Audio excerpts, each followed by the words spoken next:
Hello, welcome to Education Abroad's presentation on Money Matters. Money Matters is essentially a presentation where we talk all things money when it comes to going abroad. Today we will be going over all the items listed on the left, the cost of attending UA, the average cost of our EA programs, UA undergraduate scholarships, financial aid, education abroad scholarships, fundraising ideas, currency abroad, and then budgeting while abroad. If you're interested in any of these topics more than the others, or if a specific topic doesn't apply to you, feel free to skip ahead. The cost of attending the University of Alabama. The University of Alabama Department of Financial Aid has the estimated cost of attendance listed on their website. We took those numbers and put them into an Excel spreadsheet that you can kind of see on the right-hand side.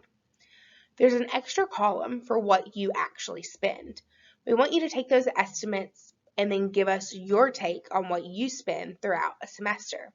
Once you've added all of your expenses into the what you spend column, please total them at the bottom to see about what you spend in a semester. As you can see, UA estimates that the average in-state student spends about $15,000 a semester when it comes to tuition, housing, personal expenses, transportations, and supplies, while the out-of-state student spends about $25,000 a semester. This will be important when we go on to our next slide where we talk about the average cost of education abroad programs. Factors that impact the cost of an education abroad program.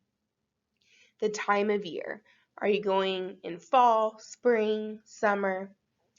The length of the program. Are you going anywhere from 10 days to a full year? The program location. Where in the world are you going? What's the cost of living within that country? How much does it cost to fly to that country? If it's further away from the United States, the flight is going to typically cost more. So for instance, if you're thinking about studying abroad in Thailand, the flight to Thailand is going to be pretty expensive, but the cost of living once you get there is significantly lower than the cost of living in the United States. The exchange rate. What is the power of the dollar? How much is the local currency worth in comparison of the dollar? How many credit hours would you receive on that program?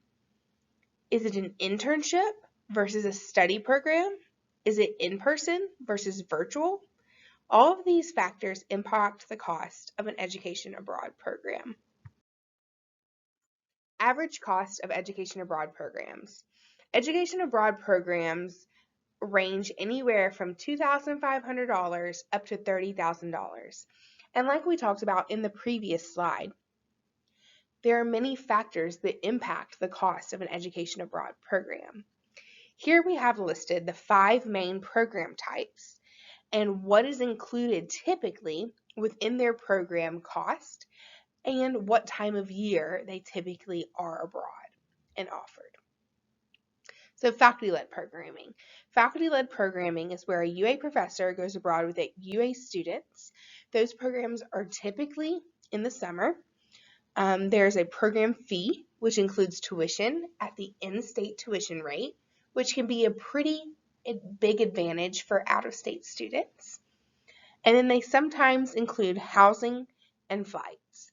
But reading the program description is going to be really important, and talking to your faculty-led program director about what all is included in your program will help you determine what the real cost of the program is. Affiliate programs. Affiliates are third-party providers. They're the on-the-ground support in country. They're the big names you hear about that host programs with American students from all over the U.S. They're typically offered any time of the year. They have any short-term programs to full-year programs, pretty much any term of the year as well. So full semester, summer, and even interim programs. Their program costs vary greatly.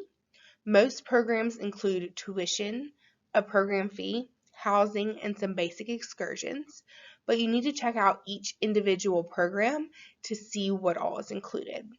There are some countries that don't include housing because of the fluctuating housing markets.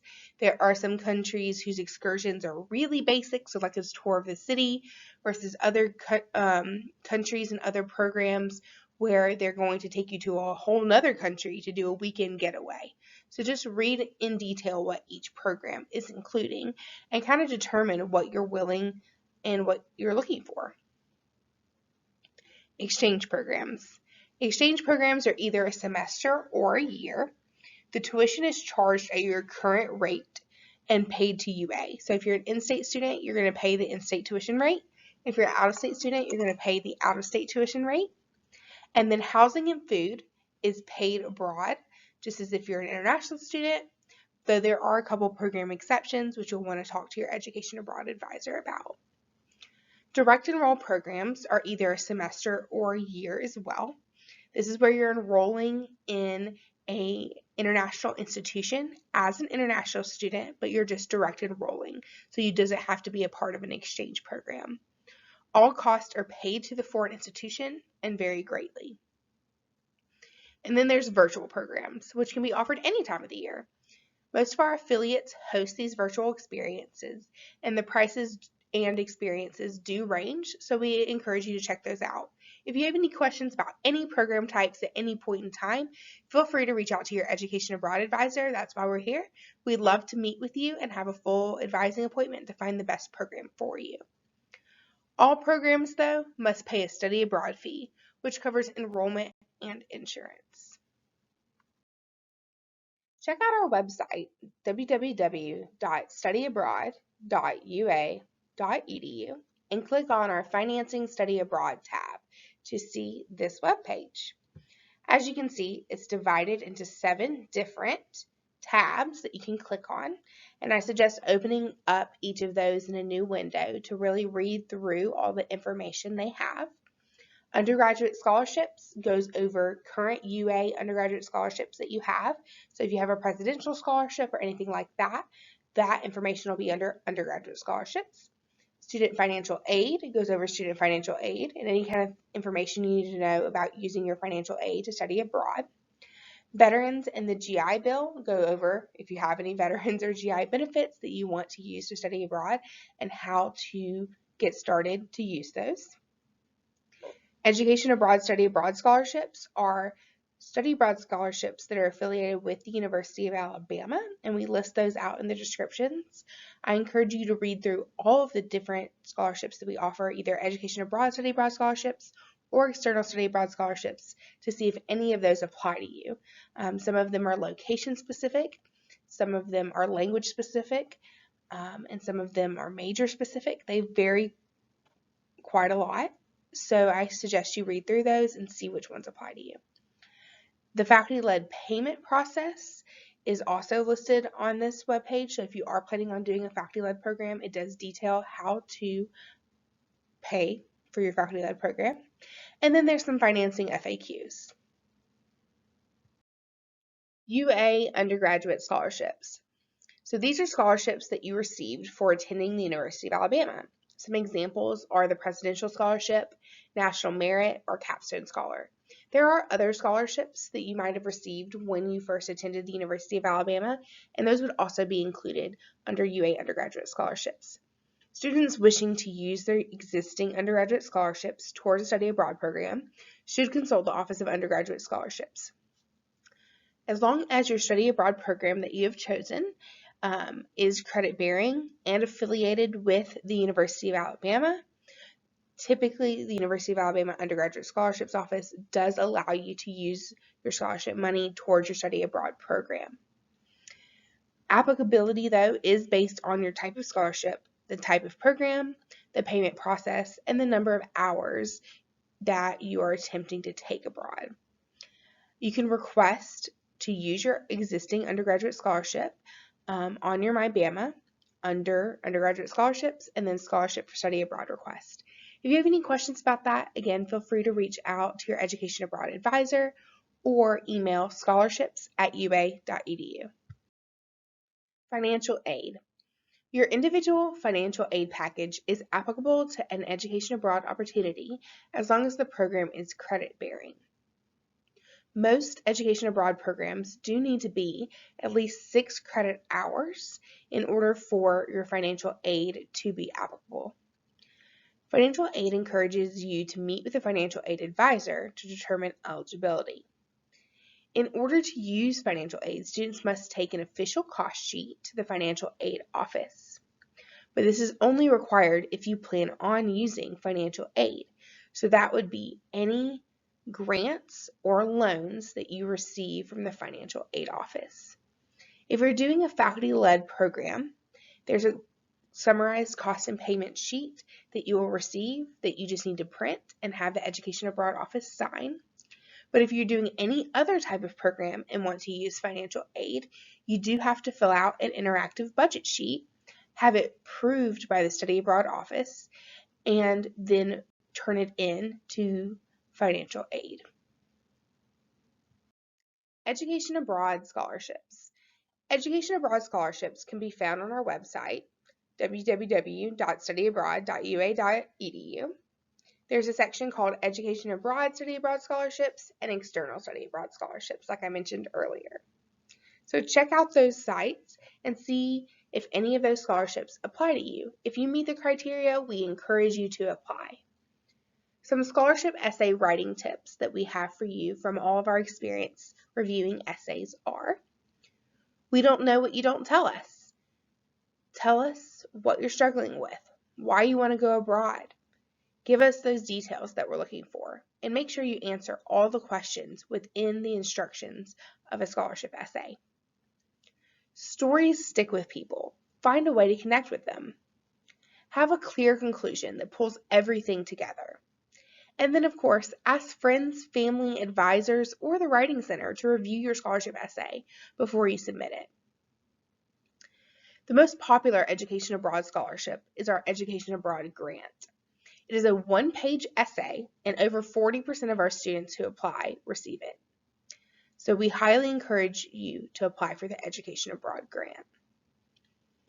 There's a special part of the Education Abroad grant called the Impact Scholar Award. It is detailed within the description of the Education Abroad grant on our website, but it just asks you to frame your essay to some additional impact points. Lastly, there's the Gilman Scholarship and the Gilman-McCain Scholarship. The Gilman Scholarship is a federal scholarship for Pell-eligible students for up to $5,000 in aid to a study abroad program. You must be doing a program at least 3 weeks long, and if you're interested and qualify for the Gilman or the Gilman-McCain Scholarship, we do a workshop on Fridays at 2:30 p.m. So reach out to your Education Abroad advisor and we'll make sure you get connected with that workshop, as well as help you prepare for applying for the Gilman or Gilman-McCain Scholarship. The Gilman-McCain Scholarship is for students who have parents that are active duty military and are also have financial need. So if you are Pell eligible, you can apply for the Gilman Scholarship. And then if you have high financial need and your parents are active duty military, you have the opportunity to apply for the Gilman-McCain Scholarship. If either of those click a box for you, make sure to reach out to your Education Abroad advisor. We'd love to help you with your essay. Fundraising ideas. The first idea we have for you is the traditional crowdsourcing, using apps like GoFundMe, Venmo, Cash App, Facebook, or even Snapchat to request money from friends and family for your time abroad is a great resource. I always encourage students to think if they're going to ask friends and family, don't necessarily go through GoFundMe because they do take a percentage. Try just doing it personally. Ask them via Venmo, Cash App, Facebook, Snapchat. Have a conversation with them beforehand. Be intentional on your savings for studying abroad. Put away a certain percent of your income for going abroad, either a dollar amount or percent or even the roundup method. So if you're spending $3.27, save that additional 73 cents. Or make a plan to say, I'm going to save $5 a week towards my study abroad program.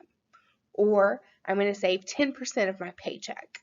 Those are all different ways to be intentional about saving towards your study abroad program.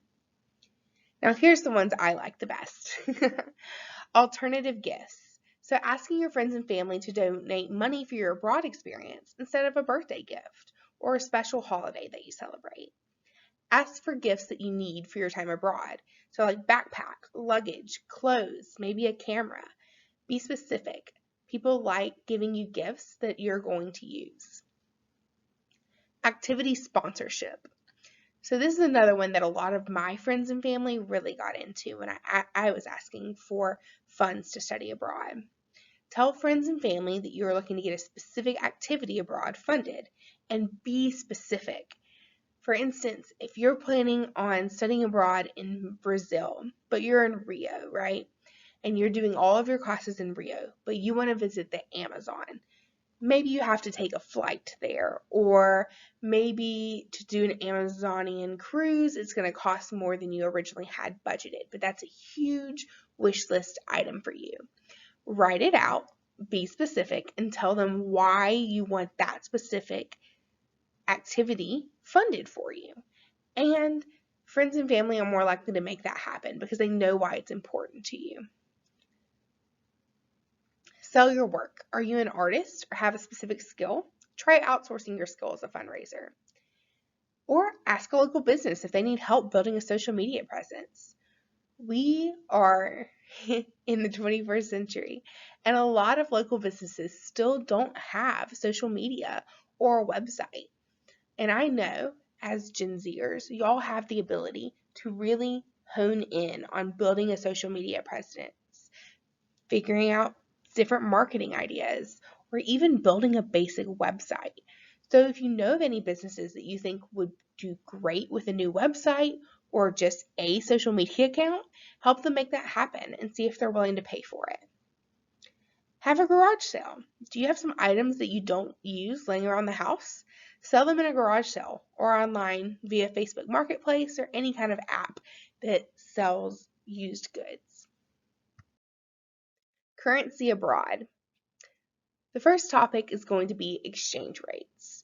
You need to learn your home country's exchange rate to the US dollar. And when we say home country, we mean the country you plan on studying abroad, living abroad, interning abroad in. You want to know exactly the percentage so you know how much you're spending when you are abroad.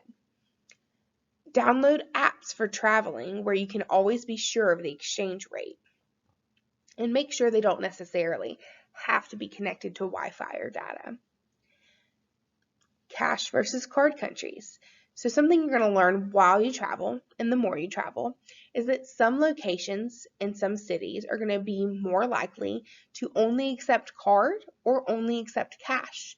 And you're going to want a little bit of both in order to be able to spend money. So you're going to want to know, does my host country primarily accept cash or card, and prepare for that. ATM fees. Does your credit or debit card have ATM fees? What about foreign transaction fees? Have you ever heard of foreign transaction fees? These are things you'll want to ask your bank or ask your credit card company. Is your credit card type even accepted abroad? Some credit card types are more common while others aren't, so that's some research you'll want to do. And then security measures abroad. To fanny pack or not to fanny pack? I definitely wouldn't encourage fanny packing in the traditional sense where now we have bright colored, flashy tourist fanny packs, but maybe a hidden money bag on your waist might make you feel more protected. Definitely encourage you to talk to alumni to see what they did and why they chose to do what they did. Having money in each bag is always a good tip for security measures abroad. So when you're traveling, putting a little bit of cash in each of your bags just in case one bag is stolen, or you lose it, or you leave it somewhere, which does happen, you have a little backup. Taking some US currency with you. There's normally somewhere for you to exchange US currency or even use your US currency abroad. So having an extra little bit of US currency on you is always helpful. And then having a plan for how you will get money in an emergency. I bet you didn't think of that.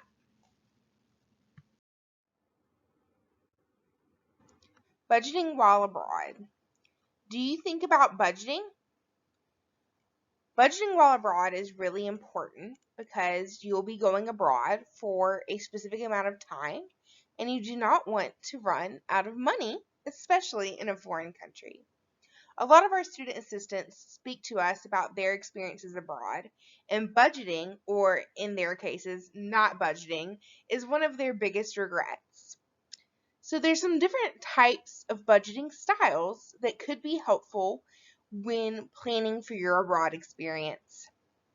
You could be a daily budgeter, where you have a specific set amount of money per day that you budget out.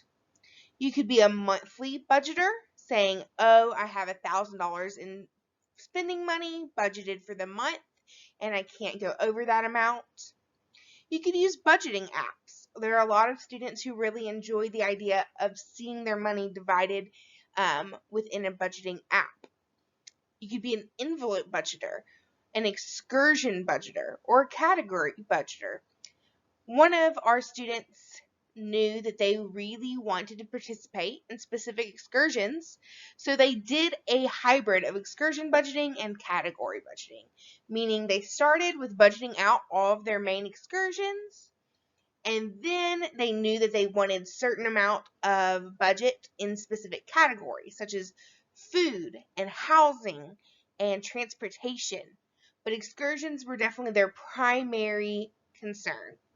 And they were able to combine different budgeting styles to make the best budgeting style for themselves. And one way to figure out your best budgeting style is to think about what your priorities abroad would be. Writing out your priorities on a sheet of paper really helps you understand if the funding you have budgeted matches your priorities. And that's important to do. Another question to ask yourself is, do you have an emergency fund? Because emergencies happen. Now, insurance does cover most emergencies, but what are you going to do for a non-medical emergency, like losing your phone, or breaking your camera, or missing a flight? What would you do in that situation? How would you get money to cover this emergency? How much money do you need to return home with? A lot of times we think about what we need to budget so we can go abroad, but what do we need to budget so that we can return from our time abroad? I still need to eat when I get back to the States, not just plan for eating while I'm abroad. And then how much should your emergency fund be? Some spending habits to think about when you are budgeting are your different needs versus wants. What are your needs versus wants here in the States? How will those change while you're abroad? You definitely need housing, food, clothing, your flight, your fees, but you're going to want to go to a restaurant instead of cook at home. How often can you go to a restaurant while also staying within your budget? Everyone has their preferences, and acknowledging yours is the first step in budgeting. Do you have any questions? Here on the left-hand side are all three of our Education Abroad advisors. Reach out to your Education Abroad advisor based on your major to ask them any questions you might have.